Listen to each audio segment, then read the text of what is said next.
Welcome to Building the Future, hosted by Kevin Horick. With millions of listeners a month, Building the Future has quickly become one of the fastest rising programs, with a focus on interviewing startups, entrepreneurs, investors, CEOs, and more. The radio and TV show airs in 15 markets across the globe, including Silicon Valley. For full showtimes, past episodes, or to sponsor the show, please visit buildingthefutureshow.com.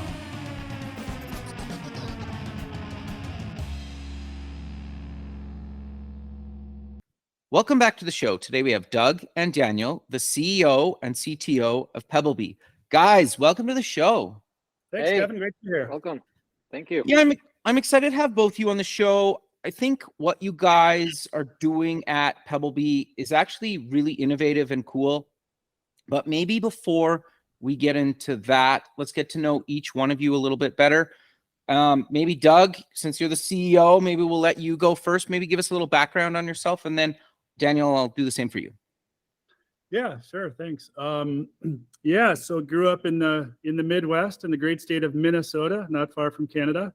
Kind of a traditional upbringing up there. Attended the University of Minnesota, business degree with marketing and finance, economics, and then had my early. Sorry to cut you off. I'm just curious, what got you passionate about that, and why did you want to take that in university? I had done various sort of internships through high school, early in college, and really just found business was my passion. It allowed me, I'm a pretty competitive guy and grew up in lots of athletics and sport, and just found that I was able to tap the competitive side a little more on the business side. And frankly, I'm not as brilliant as Daniel on the product side, and I learned that early on. He's a better engineer than I would be, so I'd rather do the business side. So got in early on at the University of Minnesota, did lots of internships from in the business realm, and then had an opportunity with an early stage company in Minneapolis or St. Paul called USSB. They were a pioneer in the satellite business. In the small 18-inch satellites. So got in early on there, and was able to sort of tap into more of the marketing and sales side of the background. And then did that for a few years, and DirecTV, which we were a partner with DirecTV, but DirecTV ultimately acquired our side of the business, and then I was exposed to TiVo. So then it's sort of been a career in new products, innovative new products in new segments, whether it was, satellite or, home security, DIY home security. We were really the first one at Dropcam, which was acquired by Google. Right. Spent a lot of time with Eero on the mesh Wi-Fi side. So Wi-Fi had been around, traditional routers had been around, they had gotten faster, but nobody was doing mesh Wi-Fi until Eero got into it. So I've had an interesting opportunity for 25 years to bring new and innovative products to market in new segments, and that's sort of turned into a passion over the years. Very cool. Daniel, do you want to give us a bit of background on yourself? Absolutely. So Daniel Daura. I was born and raised in Beirut, Lebanon. So very different culture. Best food you can find anywhere in the world. I'm a little biased, but honestly, you gotta trust me on that one. I think my upbringing in Beirut was challenging, to say the least. Obviously, I remember back in the day. I mean, this is kind of what got me into engineering. My grandfather was very innovative, and he was an engineer in background himself. And I remember when we would be in bomb shelters, and we would have no electricity. Wow. And we had to run TV to watch our news. And so him and I would go collect milk jugs, and would formulate some sort of acidic formula, which is usually lemon and vinegar, and have our cathode and anode from copper and zinc, and develop batteries. They were terrible. They weren't efficient, but that was our first experience, creating batteries and charging them when we had power and running our TV, Wow. and then learned from that, and then went from there to essentially salvage batteries from cars that were just on the street, and then rebuilding them, and built a system where now we had heat and TV, and we had all sorts of things, the basics that we needed when we didn't have electricity. So that kind of really triggered. I mean, I was 9 years old, and that triggered my interest in innovation and adding value. And I remember also, I flew into the US. This was when it was really bad, and we had to leave, and we came into the US for about 6 months, and I was 12 years old. And I went back, and this is when I discovered Costco, and I discovered candy, American candy. Yep. And I bought a whole bunch, and every dollar I had, I spent it all, and bought a whole bunch of candy, went back to Lebanon, full suitcase, went back to school, and I sold it for 3-4 times the price. Wow. And that's when I got hooked, not only because I made money, but I could see the smiles on these kids. They were so excited and happy. Within 2-3 days, they were all sold out, and they were like, "Can we have some more? Can we have some more?" And I was like, I was just hooked, and both the innovation side of things, and then also the business side of things, which is why I ended up going to University of Washington. I got my computer engineering degree there, as well as my master's in electrical engineering, and then ended up working for Boeing, Phantom Works, which is specifically focused on military communication systems. My thesis back at school was based on predicting satellite communication traffic for the purposes of improving quality of service. And so it was in the military segment. It was also military assets, which is essentially tracking assets. And I ended up doing the same thing for Boeing for 11 years, specifically for military, whether it's air, subsea, sea, land, not just for the US, but also internationally, helping them track military assets. And then that led me to start and found with Nick Pearson-Franks, which was my business partner, founded the company in 2013 on the basis and the vision of essentially helping people find and track their things and the belongings and having peace of mind. Interesting. Okay. So it's one thing to have obviously an idea to do this. What made you decide to actually go for it and actually build Pebblebee, and how has it evolved over the last, decade, basically? It has evolved quite a bit, to say the least. But really what struck me and got me into starting this is really, there are two things. One is my passion for innovation and creativity, and then also a problem solver. The problem was there, and we couldn't find our stuff. This was back in 2012. And so I wanted to solve that problem. My background in technology, wanting to learn engineering because I wanted to create. I wanted these tools so that I can create. And then also the passion of creating something that adds value in this world, just really adding value, good for humanity. That's really something that I've always been passionate about. And that's where we started off with the business. We created it in our basement and our garages. I mean, literally. For several years. And then when we really spun off the company, and I ended up, we started in 2013, but I quit Boeing in 2015 because I was just, overwhelmed.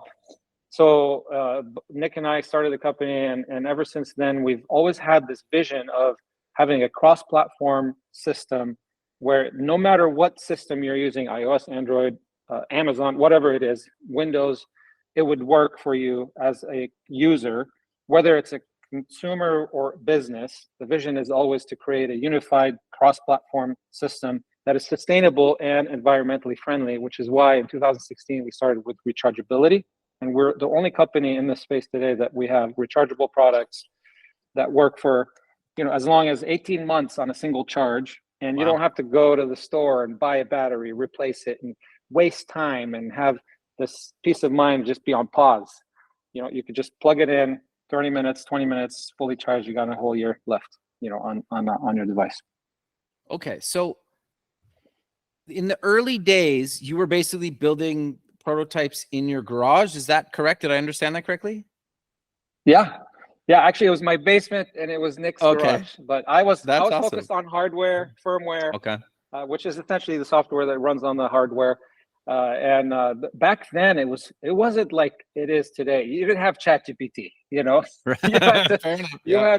had to you read books, you know, a lot of books, and you had to have advisors and people to talk to, and really you had to just order equipment and test it yourself. And development kits weren't as good as they are today. Even Bluetooth was terrible back then. It wasn't as good as today. So it was a lot more challenging. And you know, it would take us 6 months to have a viable product, an MVP that we can send out to friends and family.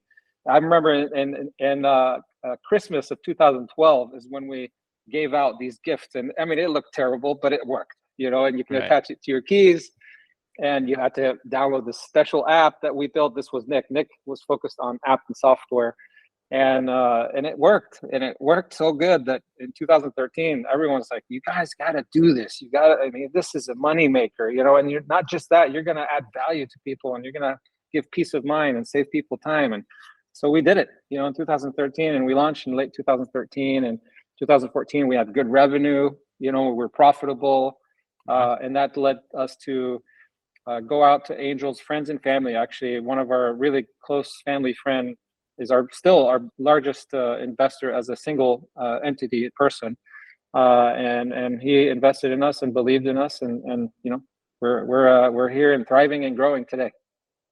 That's awesome. So how did you and Doug meet? And then let's talk about what the product does today. Well, the few products you have. Daniel? Okay. Yeah. So actually, this is kind of an interesting topic because there's one person, his name is Jack, and I was at a coffee shop and really just tinkering with my products, testing. In fact, this is what I do almost on a daily basis. We get products, and I'm testing just rigorously, wanting to make sure we achieve best user experience. And I was at a coffee shop, happens to be at a coffee shop, and testing, and I had about maybe 50 of them on the table, and I'm doing this and that. And this person shows up to me and comes up, and his name is Jack. He's a young kid, you know, he's 23, I think at the time, 24 maybe. And he then said, hey, you know, I work with this company, and they love to see innovation, and they're a forward-looking company, and they like to invest in people like you and your company. And so are you interested? And you're looking for investment? I said, absolutely. You know, this is the time when we need to grow. And this was back in 2017-ish, 2018 maybe. And that's when I connected with Sorcom, which ended up investing in Pebblebee. And then Jack introduced me to someone here's Siri listening to me again. Jack introduced me to someone that I said, hey, Jack, I need the best sales and leadership person you know today. And this was back in 2018. And that's when he introduced me to someone that then introduced me to Doug. And then we met and we talked. Since then, we talked on a daily basis for a short period of time. And then we kind of lost touch. And then we kind of reconnected in 2021, I believe, right, Doug? Yep. And that's when I got together with Doug, and I said, Doug, I need help. Nick passed away, my co-founder, in 2020.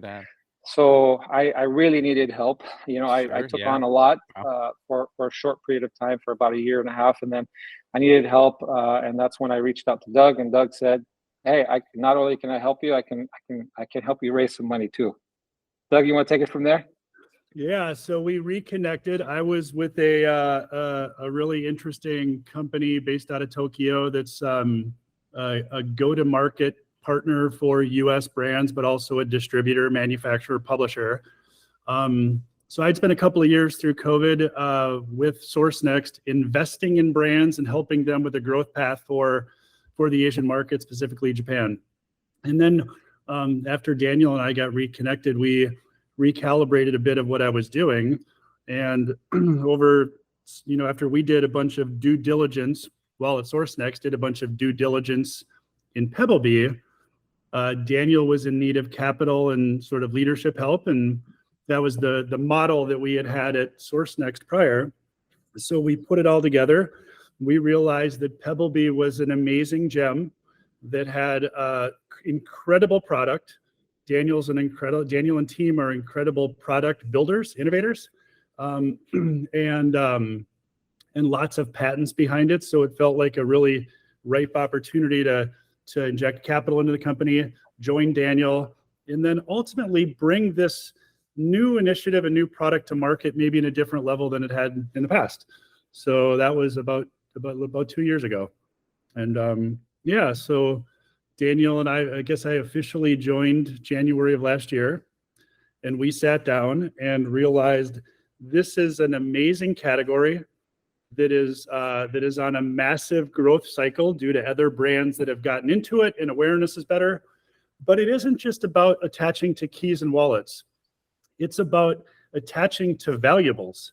And that really can be way beyond keys and wallets and way beyond just consumer into the B2B world. So we'll share more about that. But yeah, it's been really great to get reconnected with Daniel, to join the team, and then to partner with him on this new initiative to bring Pebblebee to the masses. And we've got the right strategy and the right product to do that. Okay, so you mentioned, obviously, and I think anybody's kind of thinking that, it's like there are other companies and competitors out there, probably Apple being the big one. They also just signed a deal with Google right now. How does that actually play into your strategy? And then let's dive into how you're different and the products that you're actually building these days. Yeah, maybe I'll take that, Daniel. You can add on. I think so Apple got into this business roughly 2 years ago.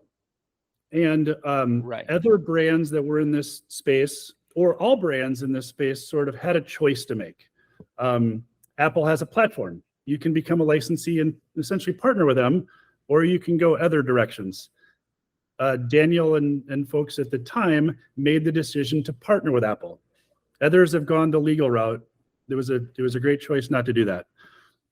So essentially, we have Apple as a licensee, a cross-licensing partner. So we work within their Apple Find My app.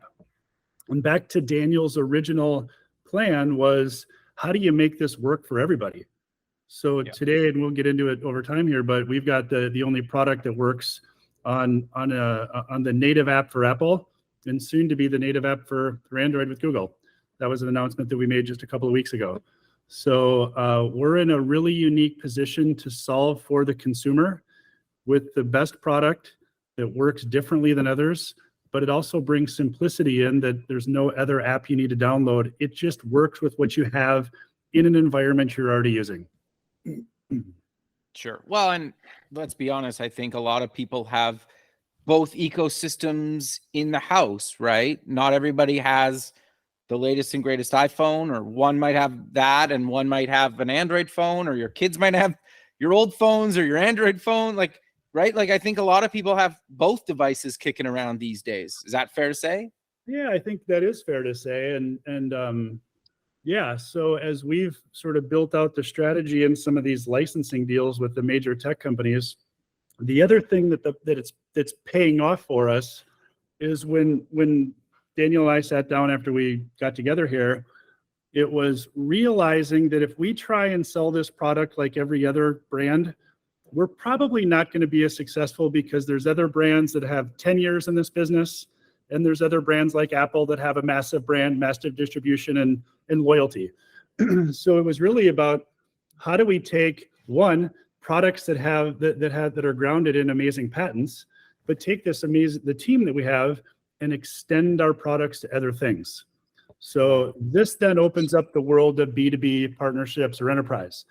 And now, because we're the only company that has cross-platform compatibility out of one individual SKU, and we can clarify all this, but we can work on either.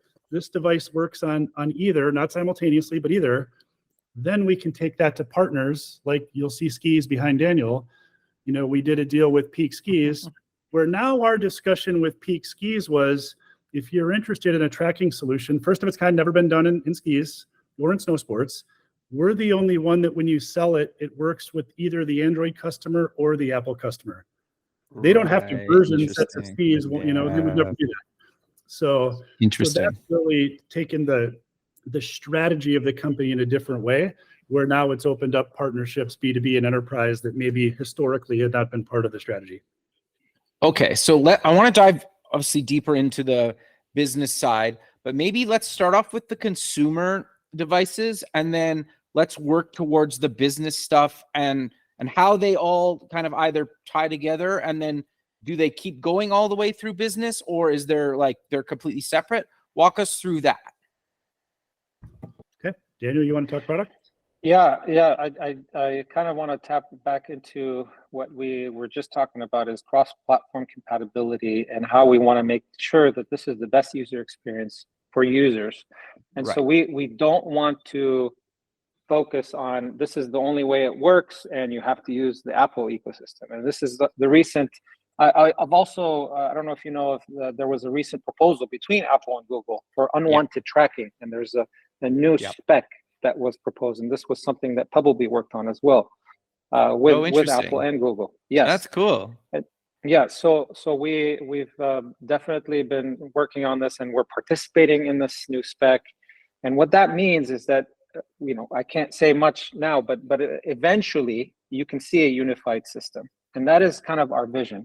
Our vision from the beginning has been to be the global leader in a cross-platform integrated location services type of company, which means that it's not just Apple and Google. There are other big companies in this space that we will be integrated into. And not only will this be a consumer play, it's definitely an enterprise play as well. It's just that it's got to be in steps. And right now we're focused on the consumer, eventually. And actually, it is already playing a role in enterprise when it comes to, for example, other brands, and us being a value add to those brands, like, for example, Peak Ski, which is right behind me. In fact, the solution is inside the ski right now. I'm not going to show you, but it's inside the ski. And essentially, cool. Like Doug was saying, you don't know if you don't want to have an Android ski or an iOS ski, right? Yeah. And this works. It's a single SKU that works with either Find My or Find My Device, which finally we can talk about it now, or Pebblebee, or something else that will be coming in the future. So my point is that it needs to be the best user experience. That's how it comes. That's how a winner becomes a winner, because it cannot be from us driving, how the user needs to use it. It needs to be how the user is already using their tools and services, and then we blend in. Okay, so walk us through the current versions of the hardware today, and then I want to go into the ski and all the other kind of business partnerships and how people could leverage your technology. Yeah, I'll go into that. So we have 3 products that we just recently released. We have the card, which is super thin. It's almost 2 credit cards thin. Same shape as a credit card. It is rechargeable, and it lasts for up to 18 months on a single charge. Wow. Okay, sorry to interrupt you, but how do you charge a credit? Like, is it wireless charging? How does that work? No, so it's got pins on the back, and it has a magnet, and there's a cable that comes with it, and it just snap on. And I wish I had it right here in front of me so I could show you, but it snaps on, and it's USB. So you plug it in, charge it. Full charge probably might take, with trickle charging, about an hour and a half, but you would get about 80% within 30 minutes. Kevin, can you see this little charger? Yeah, I can see that. That's cool. Just snaps on. That's very cool. Okay, and then it lasts for 18 months on a single charge. Wow. And it's loud. It's got a very good range, much better than any competitor today. We say up to 500 feet, but honestly, I've been able to test it 1,500 feet line of sight straight. Wow. So, but you can't that's even impressive, hear it. actually. I have to have my wife sitting right next to it. I'm on a phone. Hey, can you hear it? So it's just for testing purposes. Obviously, it's not practical, but yeah. So that's how this device works in your wallet. You can put it in your purse or anything really that needs a thin part. In fact, I have it on my laptop that I'm using right now, and it's very useful because sometimes I'll leave the house and I forget my laptop. I get a notification you left your laptop behind. So that's what we use the card for. Or most consumers use it for. And we also have the clip. The clip is also USB-C rechargeable, and it has very bright LEDs. And the LEDs serve multiple purposes. One of them is charge indication. So the fully charged is green, medium is like yellow, you need to charge it is like red, you know. And this also lasts up to 12 months on Wow. a single charge. It has its integrated clip functionality, so you don't have to buy an additional accessory to clip it to your keys, etc. Again, it's rechargeable, very thin, very lightweight, small, and lasts, you know, up to 12 months. And then the third product that we just recently introduced as well is the tag. I mean, if you compare it to the card, it's quite small, right? It's a little bit thicker, but it's quite small. It's also charges the same way as the card. This one's up to 8 months. And this one's great, for example, if you want to put it use an adhesive to use it on a remote control, for example, or if you want to put it in a bag, you know, or anything in that sense. And then we also have an attachment. So if you want to attach this to a strap, you know, I lose my dog collar all the time because my kids want to remove it, and they're like, they don't want to pet the dog with a dog collar. And so I always lose the dog collar or the dog leash. So I put this on the dog collar and no problem. Find it all the time. So, yeah. Okay, very cool. So I want to dive deeper into the tech, say in the skis. Like how does that work? How is it embedded? How do I charge it? How does that work? Yeah, and so obviously for skis, we spent considerable time understanding from, again, it all starts from user experience. How is it the best user experience, and how can we create this product to be the best user experience? And in skis, it's water resistant. It has to be water resistant, right? You're always in water, maybe snow. It's cold, right? There is no way to, it's very thin. It has to be very thin. And so we started off with creating a product that is wirelessly rechargeable. It also lasts for an entire season. So it's Qi charging, which is a standard charger. It's in your cars, you know, your phone has Qi charging, you know, it works that way. And then it also has NFC tap, so for pairing, and then also for reading information. So it's very cool. You tap and you can pair. And it has a special battery, chemical construction that allows it so that it can withstand very, very low temperatures, like when you're skiing in, you know, negative 20 degrees, or higher temperatures when it's being stored, you know, and left outside on the rack, for example, in really warm weathers like spring skiing. I don't know. So so that's important. And it also needs to be over molded with some sort of resin, because this ski is getting a lot of vibrations, right? These components need to last for a long time, you know, in a ski. So that's how we kind of re-engineered this whole product. I mean, we have the layout, we have the technology, we have software and everything that's a good platform. But when it comes to a form factor, you have to kind of rethink about what is the best user experience, and you go back from there and you build the product. And so it's built in, it has very bright LEDs, 5 LEDs that also indicate battery charge, but they're also there to light up to show you where the ski is.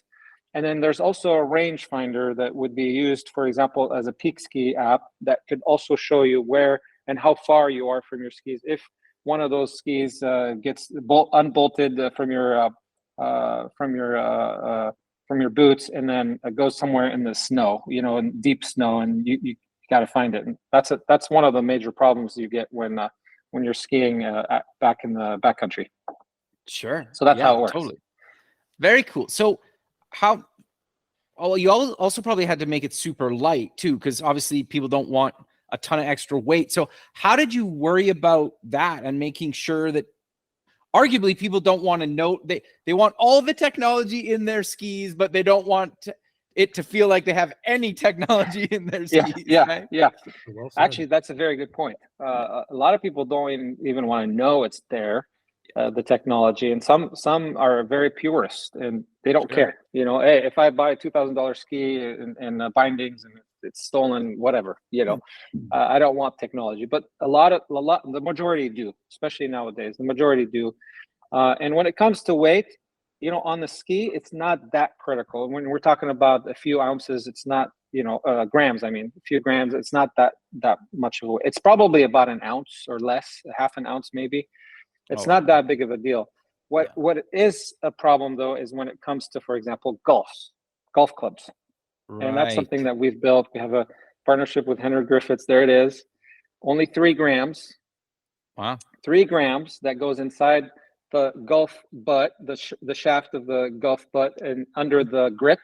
So you have to Cool. regrip. Obviously, this is built in, and the point isn't for theft or anything like that. Really, I mean, that is an it is a theft deterrent, but the point is really the functional and the value add here is about left behind alerts.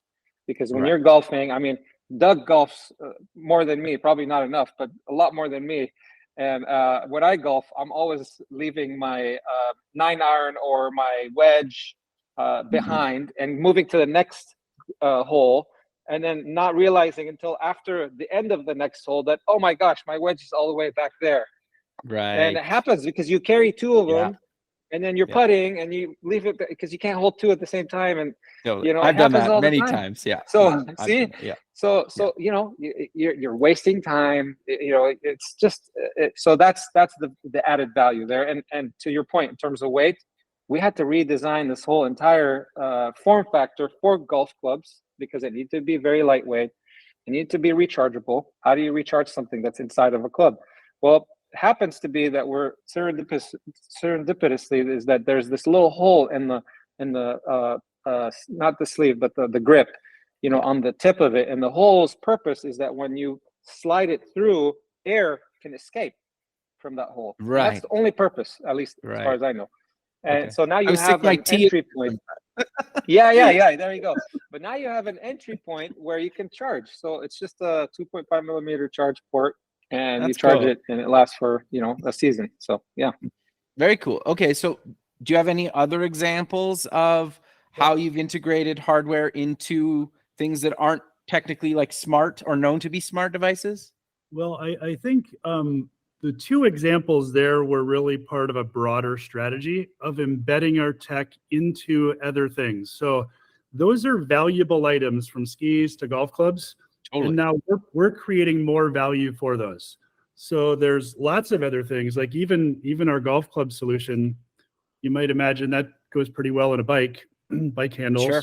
Totally. So bike is, you know, just in the US alone, 2 million bikes are stolen a year.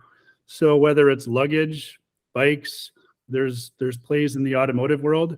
Ultimately, it's taking our fantastic tech and extending it to other valuable items. And we're early on in this venture, but the ones that we've talked about and shown so far are the first to roll out, but there will be many more to come. Oh, very cool. So are you guys actively looking for companies to partner with, whether it's that you guys maybe haven't even thought of yet of how you could use it? We are. It's an important part of our strategy. So we love the consumer world, and we love selling through retailers, and we love delighting consumers that want to save their keys, wallets, and everything else. But we also see a larger mission here where we can inject value into these other products. You know, like what Daniel and the Peak development team have done has never been done in snow sports ever. Building an embedded tracking solution into a ski, like that's not easy to do, but we've done it. So yeah, we're actively seeking new partners in various categories to bring our technology where we can provide value in bringing our technology to their valuable items. We're open for business, and our phones are ready. In fact, Doug says this quite often, and that is the biggest opportunity. It has not happened yet, and it's about to happen. And it's just we don't know about it yet, right? And so there are so many opportunities out there that we can build and integrate our tech into, where you know, in 10 years from now, or maybe less, 5 years from now, we're going to be in every household. You know, it's going to be built in to so many of your daily use type of products. Well, and you can correct me if I'm wrong here, just based on the price of your consumer devices, they're very inexpensive. So, you know, like next time I get a bike, I might not even know that I'm using your technology, but the bike I bought is integrated with your technology, and, you know, you're just in my handlebars, right? And, you know, whatever, right? Now, that's really cool, actually. So I want to dive a little bit into the actual business side and some of your kind of dashboards and business tools. Do you want to talk about some of those? Sure. So how does that work? And give us maybe some examples of how businesses are leveraging your tech, to kind of manage a fleet or track a bunch of these things? Yeah. One of the things that in my previous businesses and also what Daniel's done is, especially on the consumer side. So let's take an example, Eero Wi-Fi. We were selling great Wi-Fi to consumers, and then all of a sudden cable operators came calling. Well, you need different tools to sell to cable operators. So what did we need over there? We needed an admin panel where a cable company could see lots of different devices, not just one home. So, and then there's other examples in my past of doing that. So as we got together and thought, well, geez, let's take an example like in the world of golf. So we've got a solution for golf clubs. We've got another solution for maybe golf bag manufacturers. So this product could easily be built into a golf bag. And we've also got another product that's an LTE product that this can be used on golf carts. Yeah. So as an example, there's some golf carts that have GPS built in. Yeah.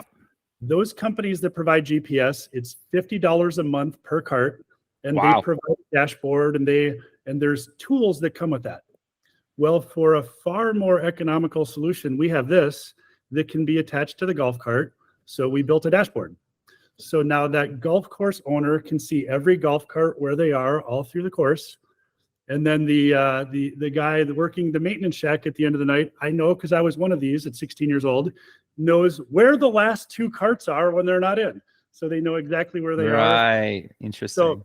So that's an example of a tool that we built, a dashboard that we built. So it gives full visibility to all of the Pebblebee devices that customer, in this case, a golf course, is using with our technology. There's rental companies that are using it. There's lots of different companies, but the reality is we built a dashboard that gives them all the tools they need to have access to their product using our technology. Very cool. Okay. So like what other features and functionality is in this dashboard, and how do I interact with it? Obviously I can see all the golf carts on the course, but what other data or what else can I get from using this dashboard? Daniel, you want to talk about it? Yeah, there's quite a bit of features and benefits that translate into, features that translate into benefits. For example, geofence. For example, if I'm just going with the golf club or golf cart scenario. The golf cart leaves a particular golf course or an area that it's now designated as no-go zone, you get a notification. You get an email, you get a list at the end of the day. Here are some of the golf carts that have gone this area or that area. And that happens. Sometimes people take them home, if there are homes on that golf course, and they do because they've had a little too many to drink or something, or maybe they're busy or late to somewhere, and then they end up there for a week or so, and no one knows where they are. And so that's another feature, and then of course administrative features and ways to be able to share with other people and within an organization, for example. That is more on the enterprise side of things. And then there's also another, for example, let me just, not that where we are in this space or not, but let's say car dealerships, that is a very big space, when it comes to keys, tracking keys, knowing where they are at all times, knowing if they've left the car lot. You can't do that with the Find My app, or you can't do that with the Find My Device app. This is more of a consumer space, but when it comes to enterprise, you can, and you could do that with a dashboard when we're talking about thousands of devices. And you can also create groups. These groups of devices are for this dealership, and these groups are for this other dealership. One owner may own maybe 10 dealerships, right? Some of them own hundreds, right? So you want to be able to have these tools that are completely different features that users typically don't need, but enterprise need. And some enterprise needs are not necessary for consumers, and vice versa. So my point is there are a lot of features that come into play here when it comes to enterprise, and different businesses are different from what they need. Some businesses need enterprise, and then they want handoff to customer. maybe imagine the key scenario. You're selling a car, it's at the lot. We don't know where the keys are. You don't want to be caught with your pants down when you're like, I sold the car, but I can't find the keys for your car, brand new car that you just bought, right? And that happens. Believe it or not, it happened. It happened to me once. I had to come the next day. Oh, and wow. I'm like, are you serious? I just paid for the sign for this. They're like, we're sorry. You can wait 2 more hours. I'm like, no, I'm gone. So, so essentially, you find the keys on the lot, but then you want to hand it off to the customer. So the keys end up with the customer, and the tracker is with the customer. How does it go from being tracked on the lot to now being more of a private setting, which is tracked by the customer? And so there are all these scenarios that we're playing a role in. Interesting. Okay. So, and you can correct me if I'm wrong here. It sounds like a lot of the features and even hardware that you're building actually is coming from your customer, and you're partnering with them basically to solve a problem that benefits both parties. Is that correct? Mm-hmm. Yep. Which is actually a really smart way of building a business, especially in the hardware space, because as you guys both know, and maybe even some listeners know it, like iterating and prototyping and hoping that there's a customer can take months, if not years, where if you're saying you have a ski company come to you or partner with and say, we need to put this in a ski, that's a lot easier than you saying, we built this for a ski. Now we got to go find, companies, right? Right. Yep. That is for sure. And hardware is hard. Everyone knows that hardware is very hard, but hardware nowadays, I think in the future, nowadays is going to be much more higher value proposition, especially when you think of AI and what AI has done to software. Yeah. It's definitely normalized the entire world when it comes to software and tools, etc. But when it comes to hardware, that's still very hard. And so it's definitely made hardware companies, I believe, in the next 6 to 12 months and beyond, more valuable, because that is a trait that very few people know how to manage and run. And so yeah, and when you talk about creating a product like this that is universal, that can work for certain universal products like keys or bags, etc., as opposed to building a product that is purpose built for skis or golf clubs, that I think is where the future is going to be, and we're already ahead on that path. Totally. No, it makes a lot of sense.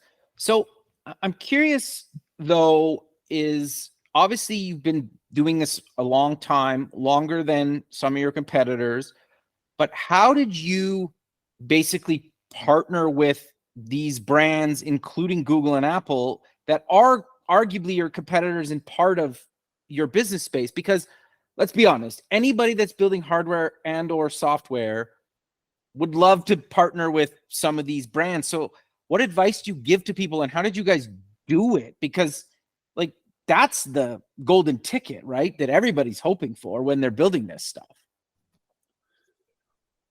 Daniel? It's not easy. It's not easy. Sure, I can imagine. It's there's definitely I don't disregard the fact that there is some luck, but it's small compared to perseverance, determination, focus. I mean, you will never guess how many emails I had to send to one of the partners to get there. And it wasn't just that. The emails is just a vehicle, but you have to have a very good quality vehicle, right? And you have to make sure that you can back what you're talking about with proof. And that is the fact that we already have, best rated products, but furthermore, going in and starting that conversation and meeting with those big giants and then helping them improve their processes, right? Not just on a business or level, but on a technical level. That has been our value add, that we've been advising these big companies in terms of how to improve and deliver best user experience. And so I think from again, it's not easy. It's very, very, very, very hard, but it really starts with good quality best user experience in mind, and then perseverance, determination, and focus. Interesting. You mentioned patent technology earlier in the conversation. How much does that play into that conversation as well with these people, or these companies, I should say? Yeah, I think I would echo what Daniel said with perseverance. I think, one of the things with how you get some of these brands to engage is you just try, and Daniel was super, his perseverance was persistence. But then ultimately, you've got to back it up. And we back it up with quality of product. You can see that in the reviews.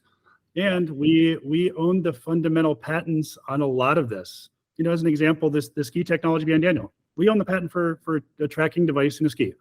So as we engage various categories, various partners, various, whatever we're engaged with, they then can do their own due diligence on the product and, how we can bring IP as part of the solution. And fortunately, we've got a good portfolio there. No, I think that's really good advice. I'm curious, and we're kind of coming to the end of the show, but is there any other thoughts or advice that you would give people that are getting into the hardware, firmware, software space? Because it's challenging.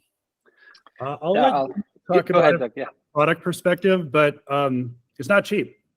Yeah. It's not cheap. So be sure, if you're in the hardware space, it's not cheap in a number of ways. One is it takes capital to build the product. Two, it takes dollars to bring the product to market and ultimately to drive website traffic, to drive sales, to do distribution deals, all of that. So be sure that you're well capitalized to build on the strategy of whatever product you're going to build. But from a product perspective, Daniel can address that. Yeah, and I'd like to add great points, Doug, but I'd like to add that I think from my perspective, the most expensive component of this is time. Yeah. It takes a long time to establish these relationships with these factories, the relationships with the component vendors, relationships with these partners and customers. That takes a long time. And when you mess up on something or quality or anything like that, it takes even longer to recuperate that lost time and trust in that customer. So I think the biggest value, largest value that we've attained here is that we have that experience under our belt, and we've made the mistakes and we've learned from them and not made them again. Yeah. And we continue to improve. And our focus again is best user experience, but also when it comes to within the company, it's people. It's 100% people, and it's about partnering with employees that are devoted, that we are devoted for what's best for them and their future and their career, as opposed to what's best for the company, because that inherently becomes what's best for the customer, right? And so we have, I mean, if you talk to any of our employees, they just love Pebblebee. They love what we do. They love the culture that we've built. And I think it really comes down to, when you want to tackle this sort of market space, whether it's hardware or anything, you got to start with people. You got to have good employees, good people, good partners on the team that have a sort of very similar vision, to what you're trying to accomplish. But when it comes to, as Doug was saying, in terms of having good funding, that is very important to know, because you need to scale that business, and it's a challenging, very challenging landscape, especially nowadays. Extremely challenging landscape. So really, it's just finding your niche, and having the right people, having the right mindset, being very persistent and determined, because you will get so many no's. You'll get so many doors that are locked. Eventually, though, if you're determined on what you're trying to accomplish and you have that vision and you continue to be persistent, you will get there. You just have to believe in yourself, really. I think that's really good advice. And correct me if I'm wrong, you said earlier in the show that you started this while working full time, and you didn't just like quit right away. You worked at this for a couple of years, validated the idea, then quit your job, correct? Yeah, I did that when I just had 2 kids at the time, and they were very young, and my wife, if it wasn't for her, I would not be here today. So she helped a lot. So I don't know, that is very important to also keep in mind. This family health is super important. But I was younger, and I definitely had more energy and drive that I could provide towards this business. And nowadays, it's just I'm definitely a little bit more consumed with family, which should be the case, right? Yeah. But if I had to start this over again, it would be definitely a lot harder.